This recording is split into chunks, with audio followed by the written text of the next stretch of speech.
This is the metropolis of Sao Paulo, Brazil. Welcome to Sao Paulo. You know, it's a metropolis with 20 million people. They're hustling and bustling, and this is the Grand Luz rail station. Luis Mendes for represent AM Tours DMC Brazil.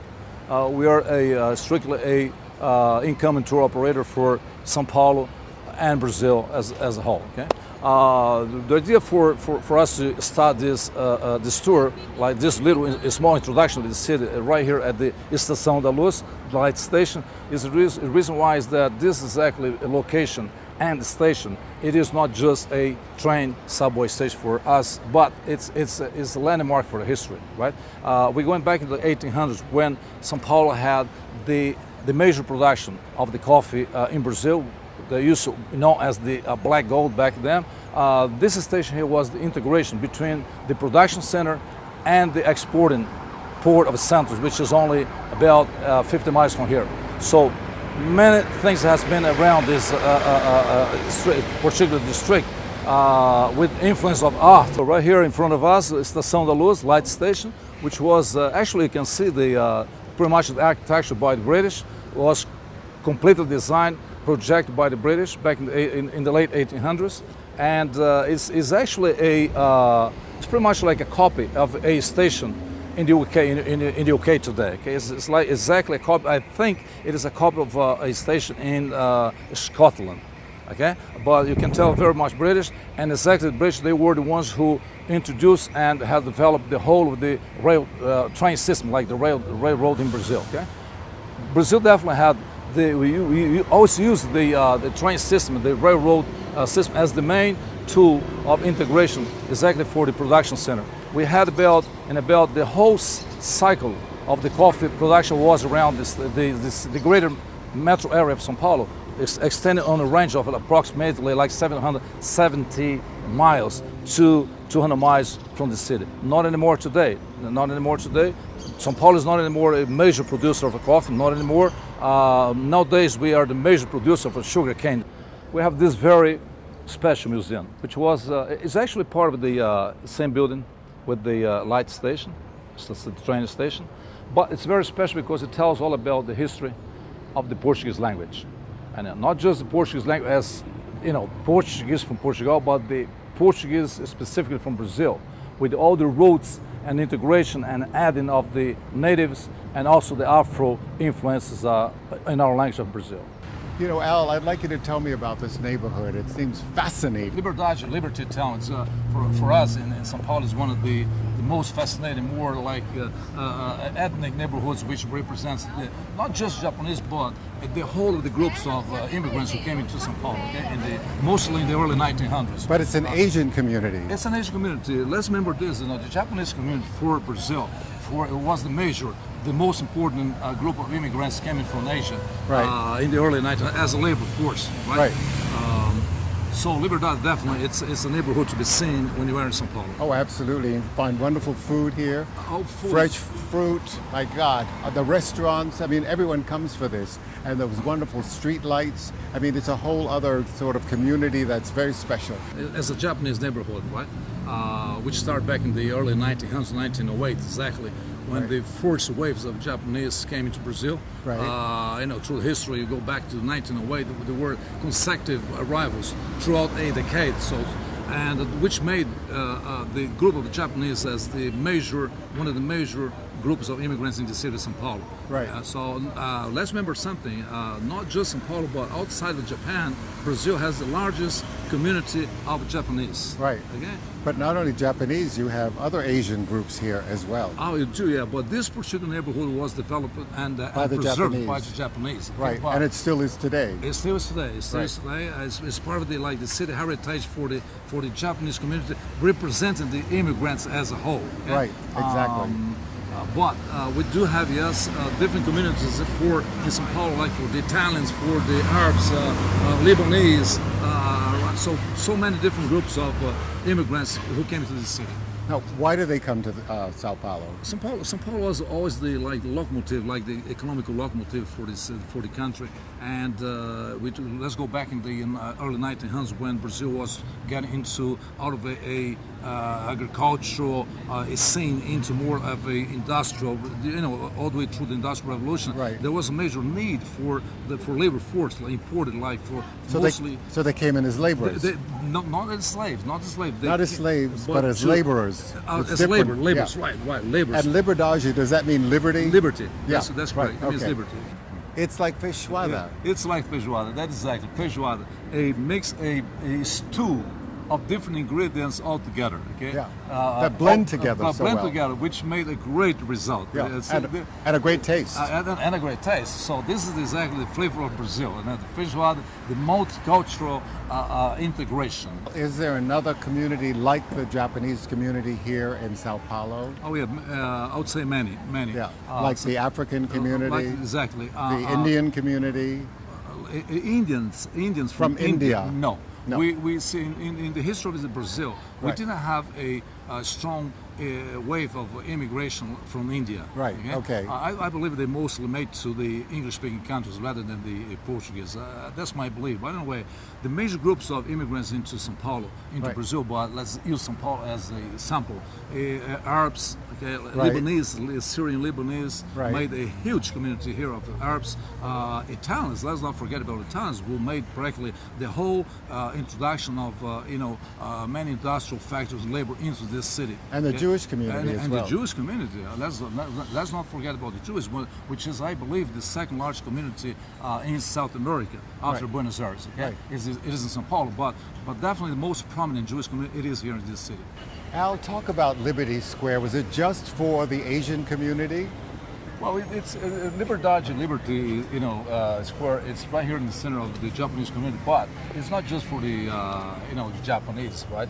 It's really a neighborhood where, for example, this square on Sunday you have a great selection of stools with food and arts and crafts, etc. And tents. And lots of tents. All of this square. But it means actually this represents liberdade, liberty, peace. Okay, but it was not like that always through the history. Right. If you go back during the colonial days, Right. Liberdade Square was actually the execution square. So So it was a nothing Pelourinho. The Pelourinho was nothing to do with the liberty, right? But with the Pelourinho, with the The slavery and with the execution. slavery, execution. But when did they decide to get rid of that? The Uh, square, but- in other words, the Pelourinho, the pole where they used to meet everyone. We got to go back to the 1700s. Okay, talking about the colonial days. Brazil, after became independent, right, from Portugal, they completely abolished all of that, kind of punishment, okay, around Right. the cities in Brazil. Right. But nowadays, definitely a place to be seen in the city. Chasing Wild Ass. Oh, it's not what you're thinking. It's a narrative of my travel around the world. I have interspersed photos and aromatic recipes, which allows you to dream, discover, and rediscover these great destinations around the world. The title of the book came about while we were chasing jackasses in Kutch Wild Ass Sanctuary in Gujarat, India. And I thought that was a great title for the book. This is food for the soul. Not only does it allow you to dream, it's adventure, it's history, it's culinary, it's culture, with a sense of humor to spice it up. Chasing Wild Ass is a celebration of life. You have to live each day as if it's your last. Remember, my world is your world, so get up, get out, and travel!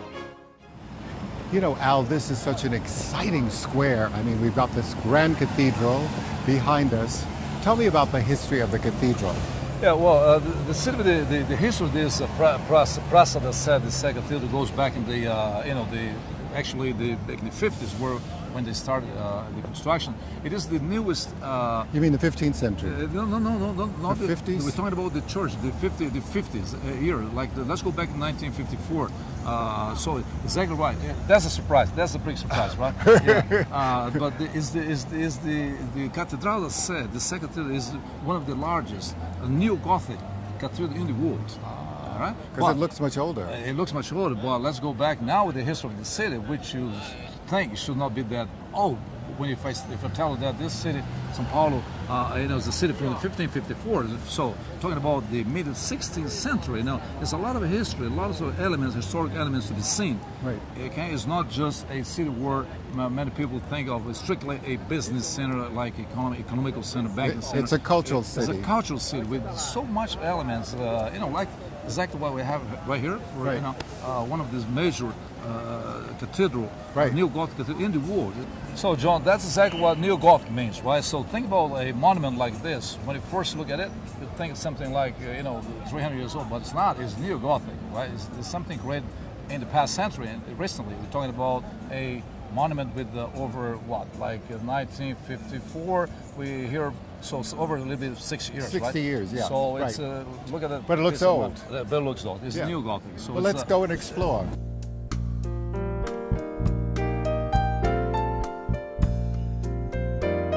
The stained glass windows enhance this neoclassic cathedral.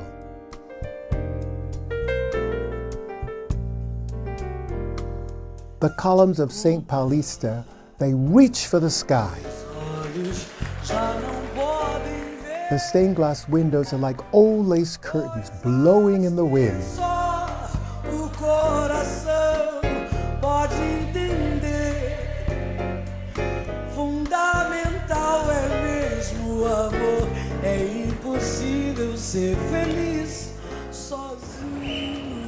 You know what's so amazing is not only the great weather, but this plaza with a square and the statue here. St. Paulista faces the plaza that's lined with royal palms. The plaza is surrounded by historic buildings. Welcome to Sao Paulo. I'm Jon Haggins, a GlobeTrotter. I'm here in this financial center, and what they've done is they've converted some of the buildings into a cultural center. This is really incredible. I love the old city. Al, talk about the cultural center. They've converted these old buildings in this area. Mm-hmm. Talk about this area. Yeah, the downtown, the old city, downtown, the heart of the old city in the, Sao Paulo. Thanks God. The municipality is doing a great job in terms of bringing in alive, all of these, old buildings like this were, in the past, they were like banks. For example, this was Banco do Brasil and turned into cultural centers where you can illustrate as one of the best samples of the so many cultural centers that we have in this city. Right. Like, for example, this one, it's all involved with the musical, arts, paintings of very famous guys, by the way. So it's really... It reflects the culture of the city. Of the city, exactly right. Yeah. So it's something definitely to spend a good time in the old city, all right? In the heart of the old city, get involved with the arts, museums, and cultural centers like this. Let's go inside and see these wonders of the city. Oh, definitely. Let's go inside. We have like 3-4 floors with all involved with arts. Pobre samba meu, foi se misturando, se modernizando e se perdeu. E o rebolado, cadê não tem mais? Cadê o tal gingado que mexe com a gente? The Cultural Museum has a large sculpture in front, and there are tire sculptures that stream down its facade. Quase que morreu, e acaba morrendo, está quase morrendo, não percebeu que o samba balança do lado. This was the first skyscraper in Sao Paulo.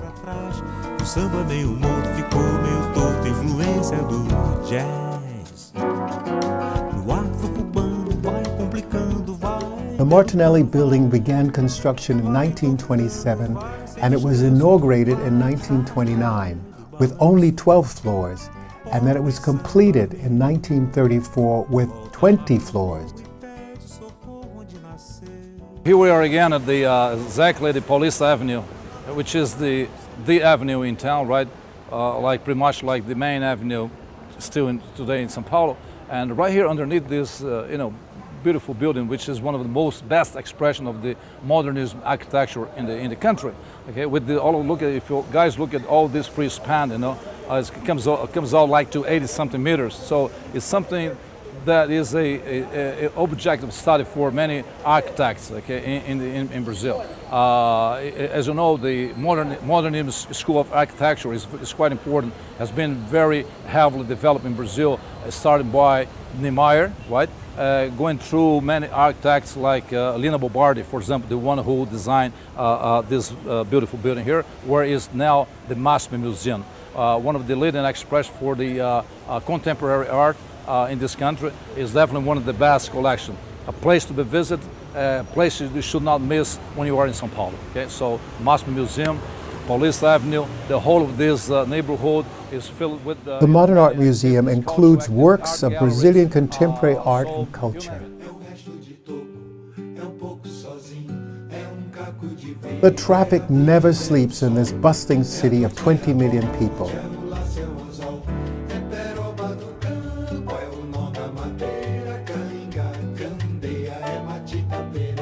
I'm just having fun on this busy street in Sao Paulo. I stopped for a brief lunch where everything was fresh.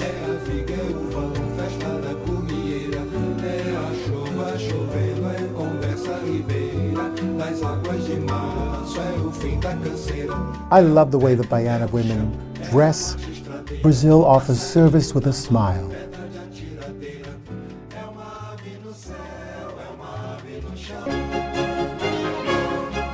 Chasing Wild Ass. Oh, it's not what you're thinking. It's a narrative of my travel around the world. I have interspersed photos and aromatic recipes, which allows you to dream, discover, and rediscover these great destinations around the world. The title of the book came about while we were chasing jackasses in Kutch Wild Ass Sanctuary in Gujarat, India.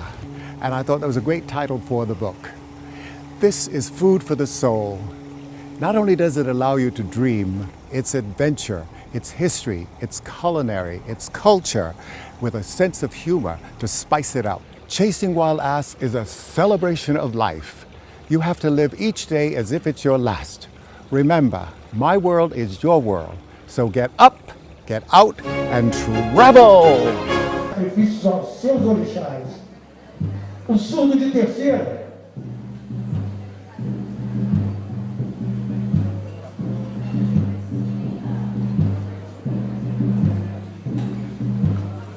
Chama batida, ritmo.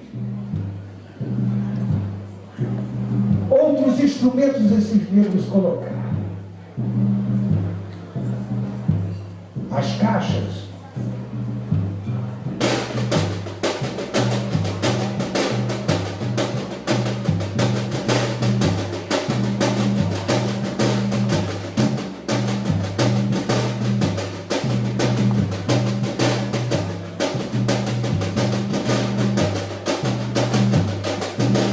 E esse ritmo africano começava a tomar um vulto, uma musicalidade.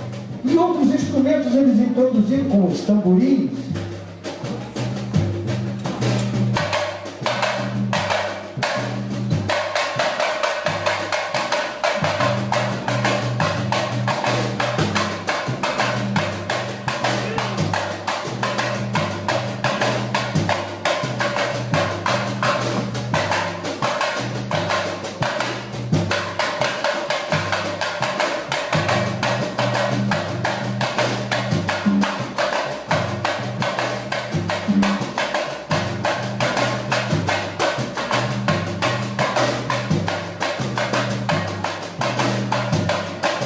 E esses negros louvavam seu orixá, guerreiro do ferro e do aço, Ogum, aqui representado no chucata.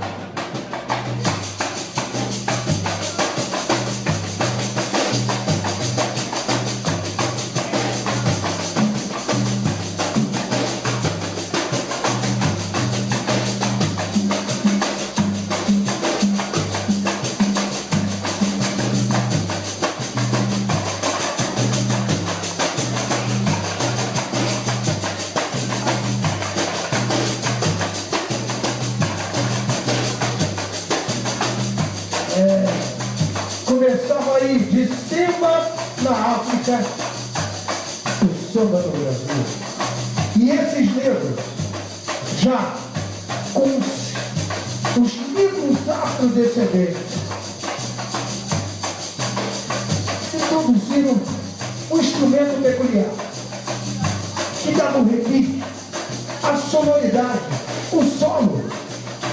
Aqui, o repique.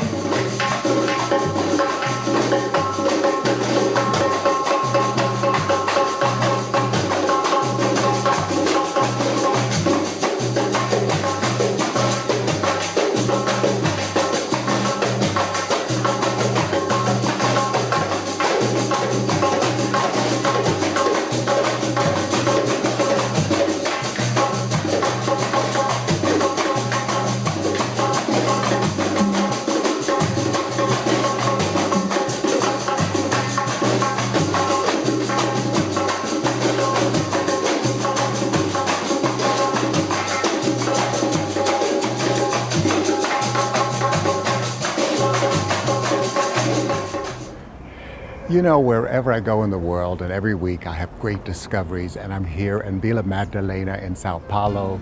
This is an artistic community, as you can see. It's called a hippie, and I'm exploring all of these wonderful murals on the wall.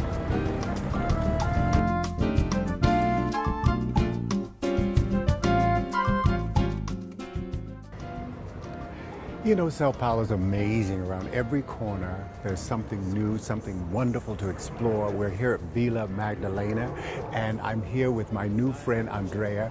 Talk about these murals and how they all came about. It used to be a marginal thing, and now we have famous artists that did their job here. And Sao Paulo is totally different. It's a totally different city because they encourage it.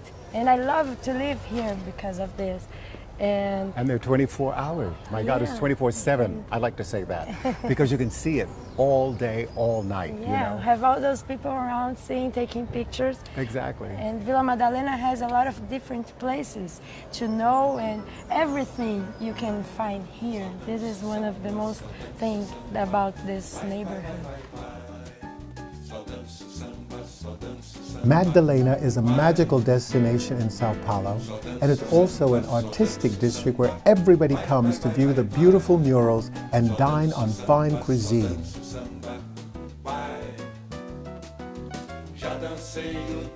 The murals reveal lots of stories of the community. Mas não sei, me cansei do calypso ao tcha-tcha-tcha. Só danço samba, só danço samba. Vai, vai, vai, vai, vai. Só danço samba, só danço samba. Vai.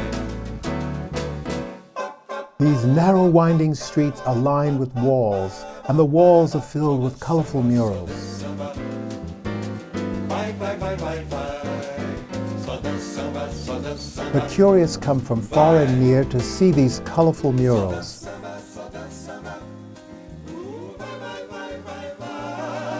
Só danço samba, só danço samba. Vai. Já dancei o twist até demais. Mas não sei, me cansei do calypso ao tcha-tcha-tcha. You know what's so wonderful about GlobeTrotter? I get to travel around the world and experience all these incredible destinations. I'm here at Vila Madalena, and it's in Sao Paulo, Brazil. I'd love to say Brazil. It's an artistic community with these beautiful murals. Remember one thing, my world is your world. So get up, get out, and travel. Só danço samba, só danço samba. Vai, vai, vai, vai, vai. Hope to see you next week for another unusual experience. So long for now. Só danço samba, só danço samba. Vai, vai, vai, vai, vai.